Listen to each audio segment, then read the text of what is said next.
Hello everyone. তো সামনেই আসছে আমার জন্মদিন, আর জন্মদিনে কিছু কেনাকাটা করব না সেটা তো হতেই পারে না। সেই কারণে আমি কয়েকটা জিনিস অর্ডার করেছিলাম। তো পার্সেলগুলো আজকে সবই চলে এসছে। চলো তোমাদের সঙ্গে শেয়ার করি কী কী এসছে। প্রথমেই দেখতে পাচ্ছ একটা সুইচ বিউটির হাইলাইটার রয়েছে। এটা অনেক জায়গায় রিভিউ দেখার পর আমি নিয়েছিলাম। আর এটা দেখছো একটা হাতের ব্রেসলেট রয়েছে। ব্রেসলেটটা দেখো আমার মোটামুটি ভালো লেগেছে, যদিও এটা খুব একটা আমার ভালো লাগেনি, তোমরা দেখতেই পাচ্ছ। এছাড়া আমার সানস্ক্রিনটা অনেক দিন থেকেই শেষ হয়ে যাচ্ছিলো, তো একটা সানস্ক্রিন তো নেওয়ার ছিল, সেই কারণে একসঙ্গে দুটো সানস্ক্রিন অর্ডার করেছিলাম, কারণ এই সানস্ক্রিনটা দোকানে সবসময় অ্যাভেলেবেল থাকে না। এছাড়া দেখতে পাচ্ছ একটা আই প্যালেটও অর্ডার করেছিলাম। এছাড়া দেখতে পাচ্ছ একটা মাথার টায়রা, এটা তো আমার ভীষণ পছন্দ হয়েছে, মানে সত্যি খুবই সুন্দর ছিল এটা। তো দেখো আমি এটা মাথায়ও পরে নিয়েছি, কেমন লাগছে পরীর মতন, তাই তো।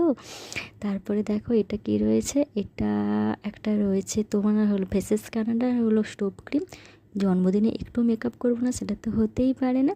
এরপরে দেখো আমি একটা হোয়াইট কালারের ড্রেস অর্ডার করেছিলাম, জাস্ট ওয়াও ছিল।